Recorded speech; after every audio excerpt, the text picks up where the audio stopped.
स्वागत आहे तुमचं यश आराध्य यूट्यूब चॅनलमध्ये.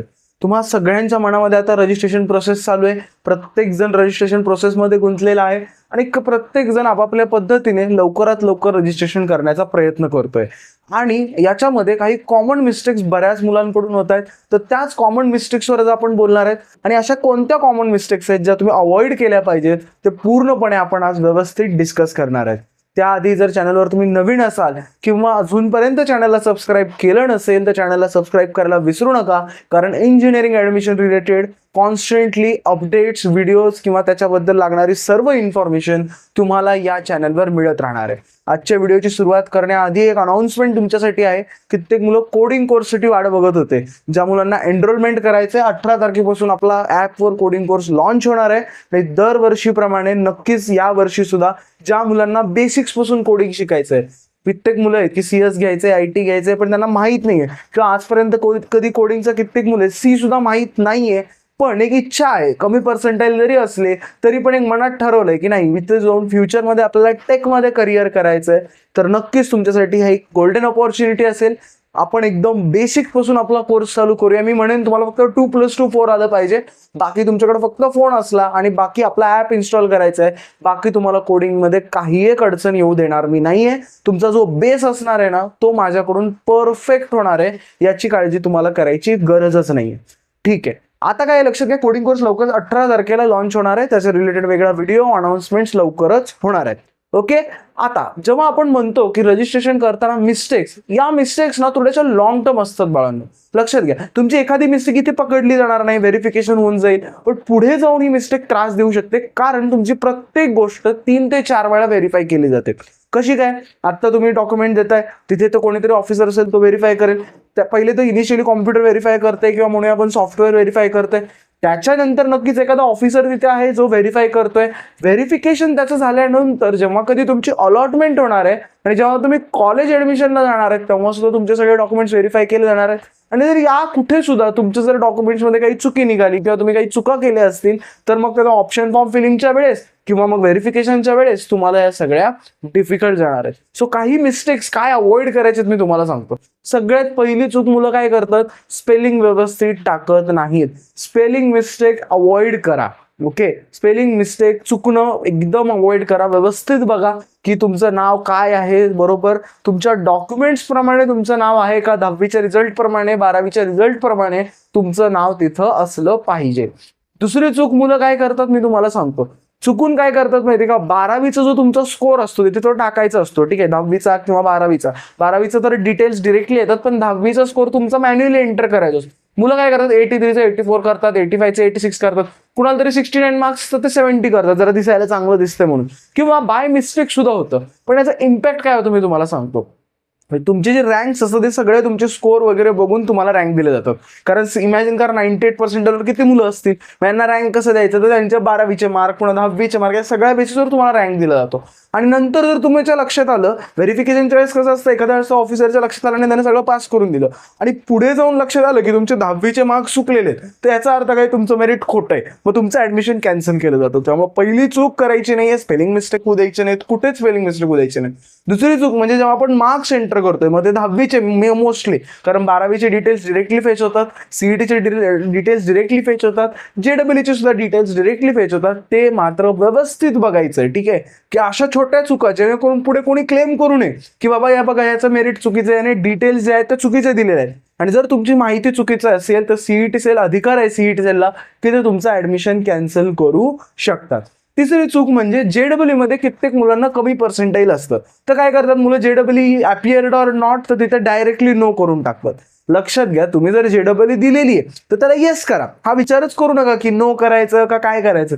JEE दिली आहे ना तुम्ही तर त्याला येस करा. ओके, मग त्यात 1% असू द्या नाही तर 100% असू द्या. मग तुम्ही म्हणाल दादा मग मला इकडे कमी पर्सेंटाईल त्याच्यावर काही इम्पॅक्ट होईल का, काही इम्पॅक्ट होणार नाहीये.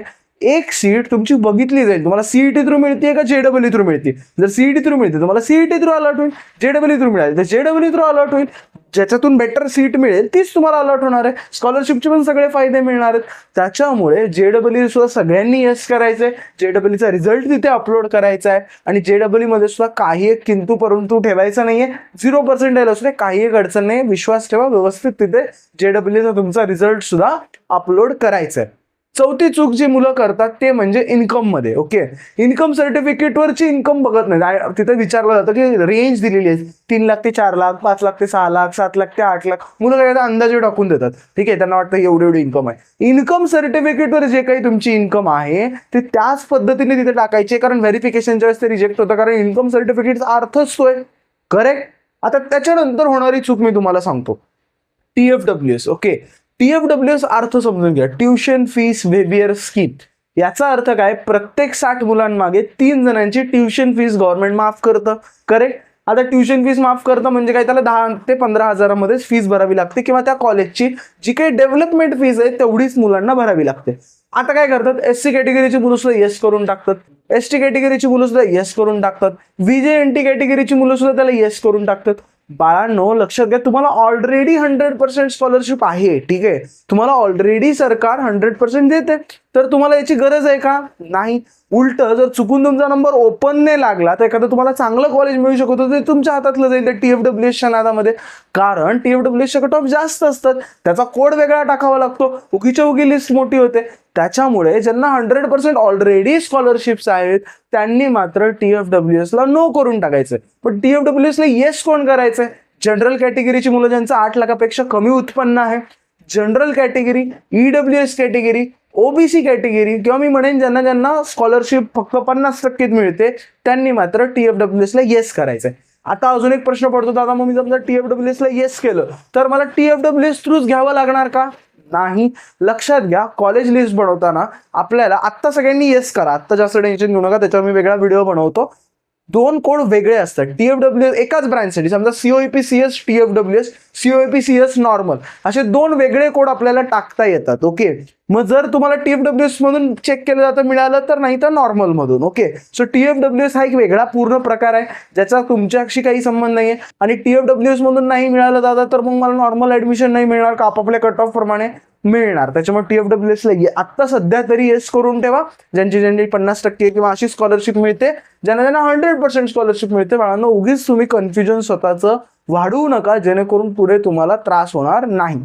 आता याला महत्वाच्या आता 2-3 गोष्टी काही तुम्हाला याच्यातल्या माहितीही असतील, बट स्टील आपण चुकतो. सगळ्यात पहिला म्हणजे लॉग इन ID पासवर्ड. आपण सायबर कॅफेजवर फॉर्म भरतो, आता लातूरमध्ये फॉर्म भरला, लातूर@ तुमचं बर्थ इयर, किंवा लातूर@2024, किंवा लातूर@123, पुन्हा परभणी @123. अर्ध्या मुलांचे पासवर्ड हेच असतात. जेव्हा मेरिट लिस्ट येते, मेरिट लिस्टमध्ये अख्खी PDF असते आणि त्याच्यामध्ये सगळे डिटेल्स असतात. मग ते EN नंबर असतो, नाव असतं, आईचं नाव असतं, वडिलं सगळ्या तुमचे डिटेल्स दिलेले असतात. मग फक्त राहिला विषय पासवर्डचा.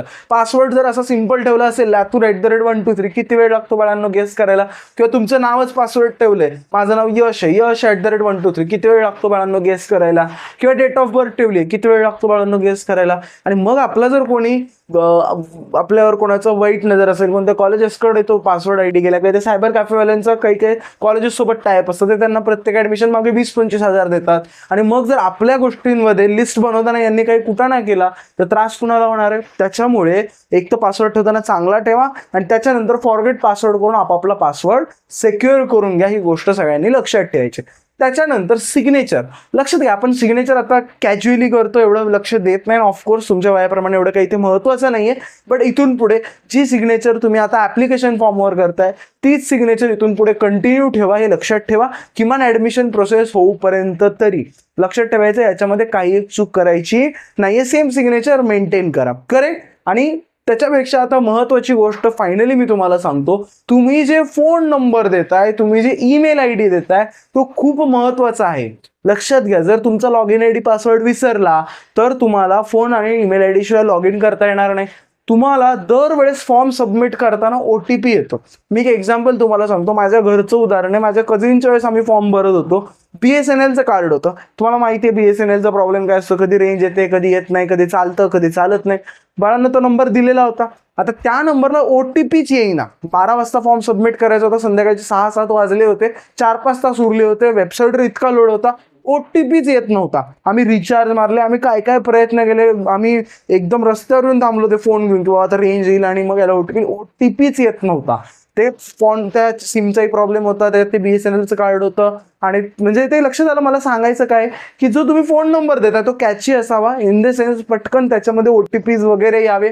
तो शक्यतो पॅरेंट्सचा द्या. तुम्ही जो ईमेल ID देताय त्याच्यावर पण OTPs येतात. तर बेसिकली तुमचा जो फोन नंबर आहे आणि जो ईमेल ID आहे तो मी शक्यतो सजेस्ट करेन पालकांचा द्या, तुमचा देऊच नका. आणि जरी देत असाल तर एवढं लक्षात ठेवा की त्याच्यावर OTPs टाइम टू टाइम आले पाहिजेत, कारण OTPचा खूप इश्यू येतो.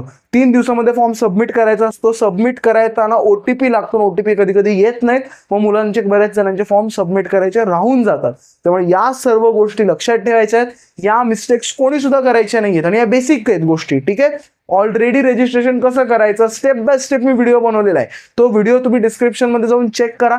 व्हिडिओ बघितल्याशिवाय रजिस्ट्रेशन करूच नका, म्हणजे तुमच्याकडून चुका होणारच नाही. ठीक आहे. आय होप हा सगळ्यांना व्हिडिओ आवडला असेल. हा व्हिडिओ कसा वाटला नक्की मला कमेंट सेक्शन मध्ये कळवायला विसरू नका. अजून तुम्हाला काय इश्यूज येत आहेत, अजून कोणत्या टॉपिकवर व्हिडिओ हवेत तेही मला कमेंट सेक्शन मध्ये कळवायला विसरू नका. भेटूया आपण नेक्स्ट व्हिडिओमध्ये.